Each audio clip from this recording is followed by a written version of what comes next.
पैठण और आसपास के भक्त और यहाँ सत्संग जो आयोजन कराते हैं उनकी तो साथ साथ पीढ़ी तर रही है कि मनुष्य कुसंग से बचकर सुसंग में जाए और सुसंग से उठकर सत्संग में जाए और सत्संग से पहुंचकर सत्य स्वरूप ईश्वर में आए। तो एकनाथ जी का सिद्धांत है।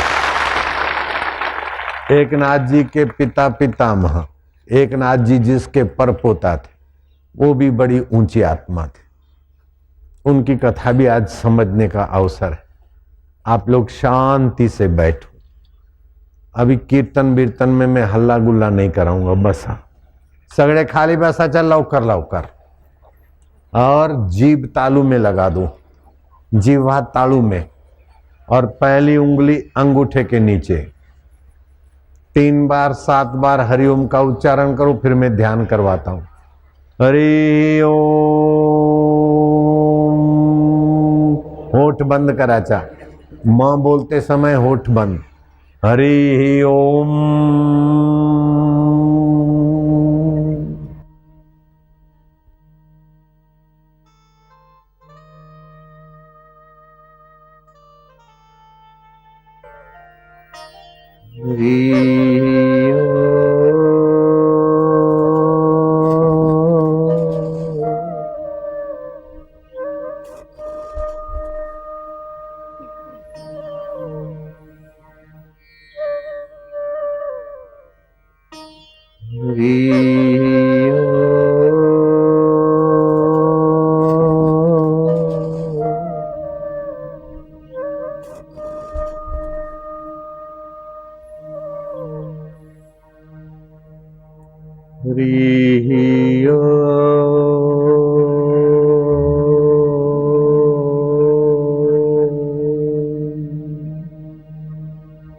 भयनाशन दुर्मति हरण। मिलुन बोला भयनाशन दुर्मति, कली में हरि को नाम। निश दिन साधक जो जपे, सफल हो वही सब काम। हरि ओम।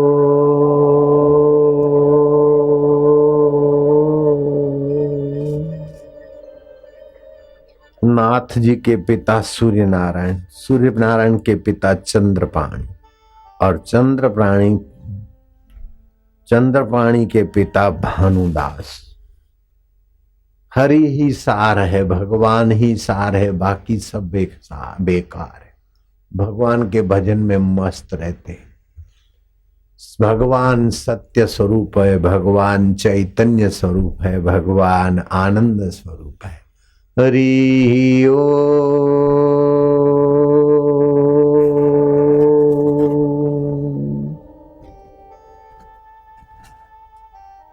हरिओम हरिओम हरिओम जल्दी बोलने से, हर्षोच्चारण करने से पाप नाशिनी शक्ति बनती है, और दीर्घ उच्चारण करते जैसे हरि ओम कार्य साफल्य शक्ति बनती है, और प्लुत उच्चारण करते तो सत्य स्वरूप हरि में विश्रांति मिलती है। कुछ न करने का साधन, परम साधन शुरू होता है। अभी उच्चारण करना हरि हरिओम हरिओम हरिओम हरिओम हरिओम हरिओम हरिओम, ये हर्ष उच्चारण है। हरि ओम दीर्घ उच्चारण है, सफलता देने वाला। और प्लुत उच्चारण हरि ओम।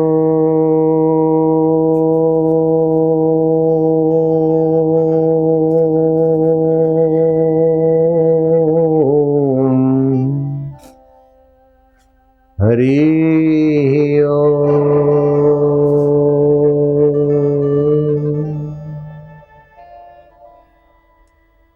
संकल्प विकल्प शांत होते, मन के दोष दूर होते। 15 मिनट रोज आसन बिछा के ये साधना करने वाला व्यक्ति थोड़े दिन में बहुत सारे दोषों से, विघ्नों से, पातकों से पार होकर भगवान की अहेतु की कृपा, अलौकिक कृपा, अनुपम कृपा भगवान की पाकर परम पद का अधिकारी होने लगता है। जिस पद के आगे इंद्र का पद भी छोटा हो जाता है। यत पदम प्रेप्सवो दीना शक्रादय सर्वदेवता, अहो तत्र स्थितो योगी हर्षम न उपजायते। जिस पद को पाने वाले के आगे इंद्र भी अपने को छोटा मानते, ऐसे आत्म पद की यात्रा करने वाले एकनाथ जी महाराज के परदादा, दादा के पिता उसी रास्ते चले थे।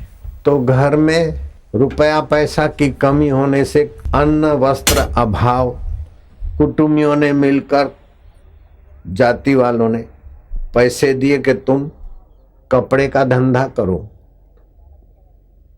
कपड़े का धंधा करना है, मैं झूठ नहीं बोलूंगा। ग्राहक को बोलते थे कि ये मेरा 4 आने का खरीद है और तुमको 6 आने में दूंगा। अरे इतना सारा, नहीं नहीं 3 आने में दो, 2 आने में दो।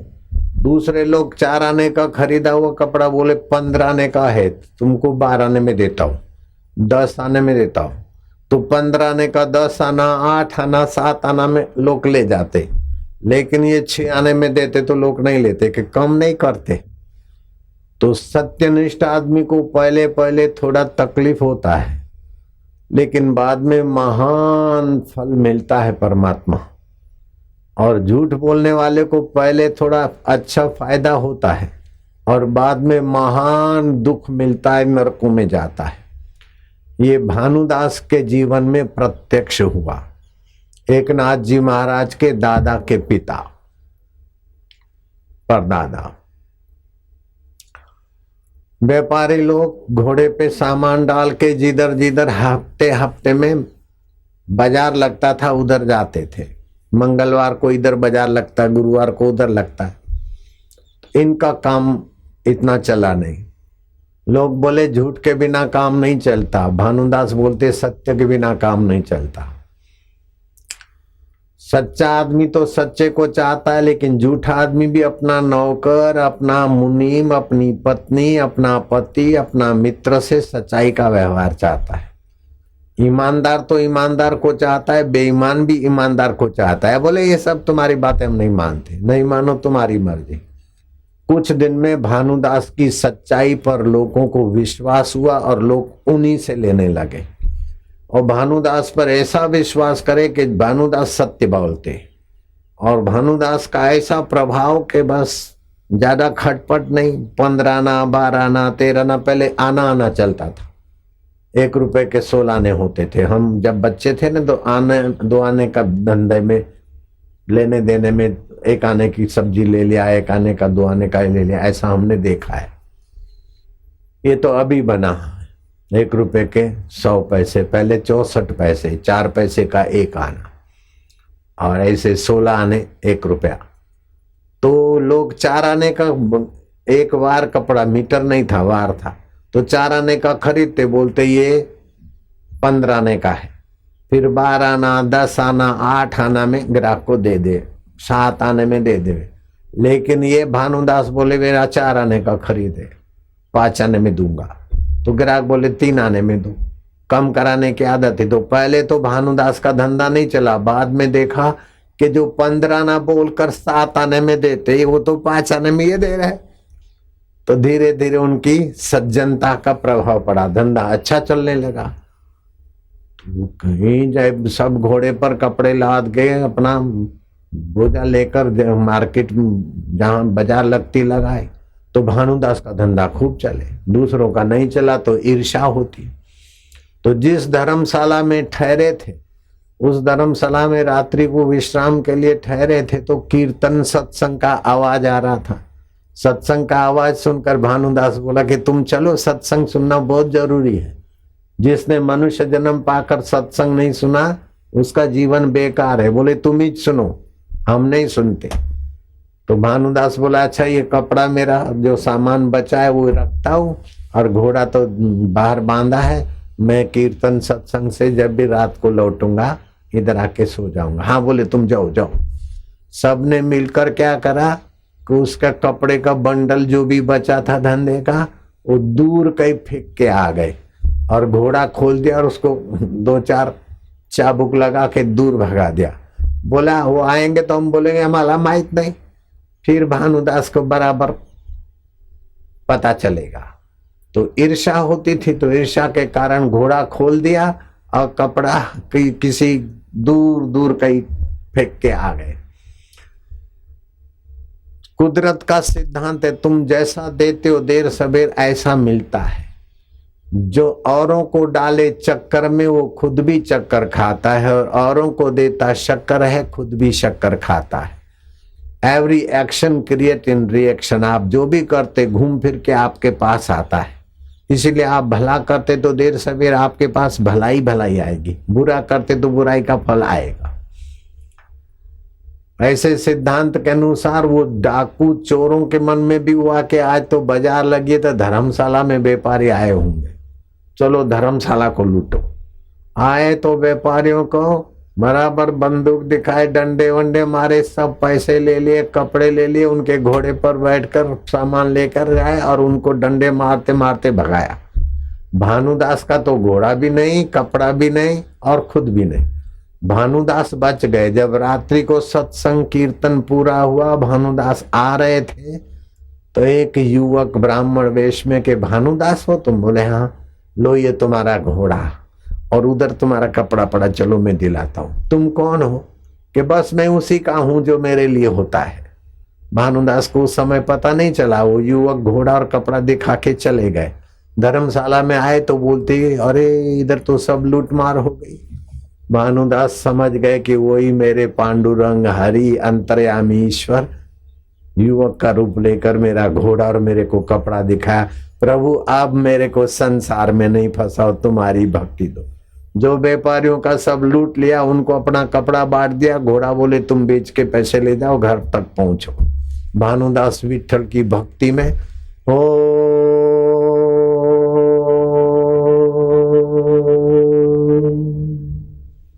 विठला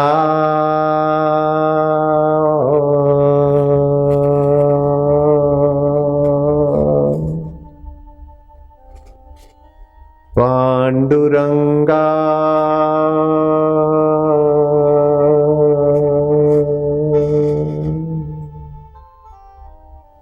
जितनी देर उच्चारण करे उतनी देर शांत हो जाए। तो इसको भगवान ने बोला न किंचित अपि चिंतयेत, कुछ भी चिंतन न करे। तो इसको बोलते कुछ न करना, कुछ चिंतन न करना। जैसे रात्रि को कुछ चिंतन नहीं करते तो शरीर की थकान मिटती है, मन की थकान मिटती है, बुद्धि की थकान मिटती है और बुद्धि पुष्ट होती है, शरीर पुष्ट होता है निद्रा में। ऐसे ध्यान भजन में भी शुरुआत में करो, फिर ऐसी अवस्था लाओ कि कुछ न करे। कुछ न करने में ये दीर्घ प्रणव हरि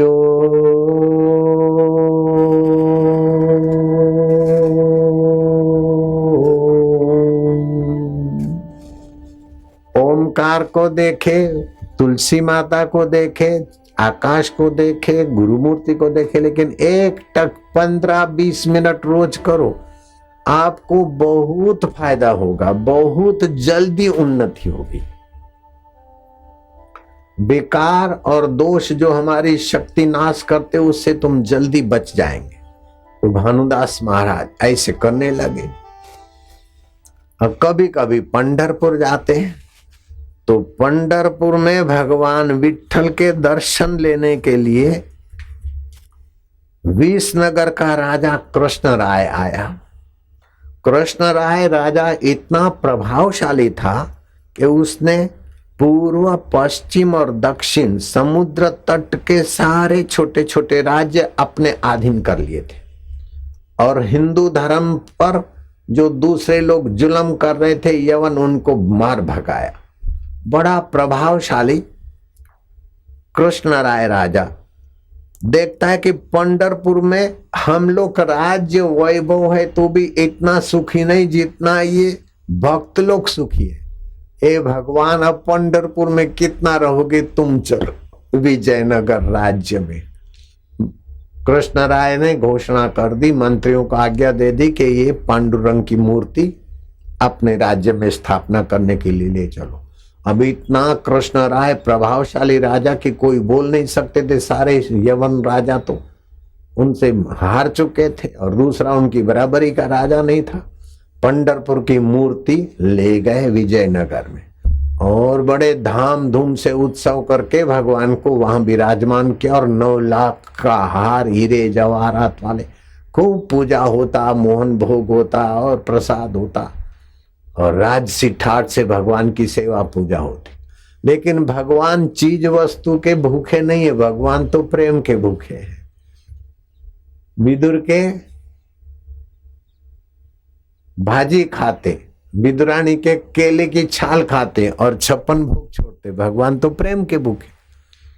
तो यहाँ पंढरपुर के वारकरी भक्ति इधर उधर सब भक्त देखे तो ये भगवान तो है नहीं, मूर्ति बिना का मंदिर जैसे, प्राण बिना का शरीर। अरे क्या हुआ, एकादशी का भगवान का दर्शन लेना है। इतने में भानुदास आए, भानुदास ने सब सुना कि राजा कृष्ण राय ले गए भगवान को। बोले तुम्ही सगळे इकडेच बसा, थमा, मी जातो।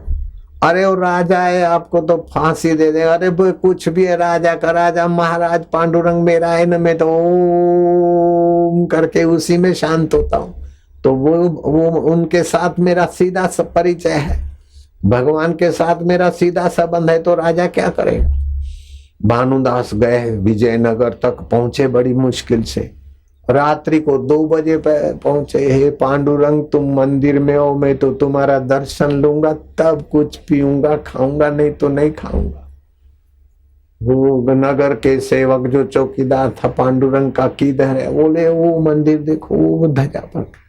मंदिर के निकट गए तो चौकीदारों को नींद आ गई, मंदिर के दरवाजे खुल गए और अंदर का अंतःपुर का दरवाजा खुल गया, और पांडुरंग की मूर्ति के आगे ये विठ्ठल पंढरपुर छोड़ के इधर आए, मैं तुम्हारे चरण में पड़ा हूं, पंढरपुर ले जाऊंगा।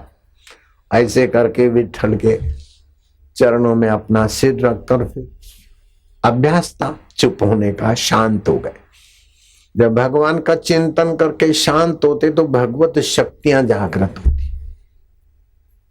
ऐसा नहीं दिन भर तालियां बजाते रहे, भूखे रहते, आराम भी करे, ध्यान भी करे, अति तकलीफ नहीं देवे अपने को, ज्यादा व्रत नहीं करे, ज्यादा नंगे पैर नहीं घूमे। शरीर भी भगवान की साधना का एक साधन है, तो साधन को, घोड़े को बीमार मत होने दो। शरीर एक घोड़ा है, इसको भी ठीक रखो। तो कई लोग बहुत उपवास करते, कई लोग बहुत खाते, कई लोग बहुत बोल बोल करते, तो कई लोग कैसा, ऐसा नहीं, युक्त आहार विहार, वो ऐसा करते भानुदास। पांडुरंग भगवान आपको तो मैं लेके चलूंगा, ऐसे करके शांत हो गए। तो भगवान की मूर्ति से श्रृंगार के जो माला वाला थी वो गिरी, और वो 9 लखा हार गिरा, ले लिया, सिर आंखों पे चढ़ाया, चुपचाप शांति से चले गए, एकांत में बैठ गए। पांडुरंग तुमको मैं कैसे ले जाऊंगा, कैसे चलूंगा। सुबह पुजारियों ने दरवाजे खोले तो अरे देखा तो ये दरवाजे तो ताले खुल गए, कैसे, भगवान का श्रृंगार का 9 लखा हार, पुष्पों की माला, ये सब कहाँ गया, पकड़ो, खोजो खोजो खोजो। चौकीदार बोले हमको तो मालूम नहीं, कैसा नींद आ गई। ओ पद चिन्हों पे खोजा तो देखा कि ये तो सरिता के किनारे बैठे है। 9 लखा हार तुम लाए? बोले हाँ। कहाँ से लाए? बोले मंदिर से लाए। झूठ तो बोलना नहीं था। कैसे मंदिर में घुसे? कि मैं बस पांडुरंग को लेने आया हूँ। पकड़ के पुलिस में दे दिया, राजा को खबर किया कि एक ऐसा चोर है, उनका नाम है भानुदास, जो एकनाथ महाराज के दादा के पिता, परदादा की बात है। अब ऐसे महान आत्मा चोर कैसे हो सकते? लेकिन उन्होंने, राजा ने कहा इनको फांसी चढ़ा दो। जो भगवान के मंदिर को कैसे जादू से सारे ताले खोल दिया, कैसा आदमी है पता नहीं, इनको फांसी चढ़ा दो, सूली पे चढ़ा दो।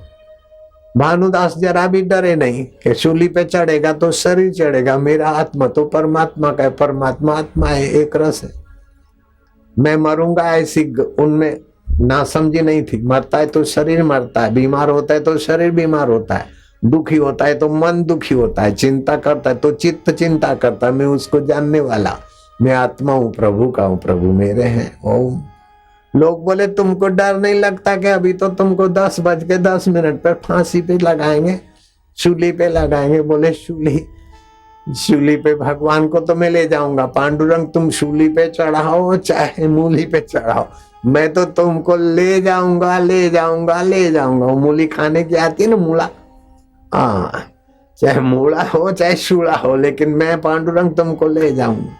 ऐसे करके शांत हो गए तो देखते देखते शूली में पत्ते उभर आए, डालियां बन गई और बड़ा वृक्ष जैसा हो गया। राजा दंग रह गया कि ये भानुदास चोर नहीं है, लेकिन परम वैष्णव है, परम भक्त है और परमात्मा में निसंकल्प अवस्था की सिद्धि है। महाराज मुझे माफ करो, आप जो चाहेंगे मैं करता हूं। बोले बस पांडुरंग को झूमते झामते पंढरपुर पहुंचाओ।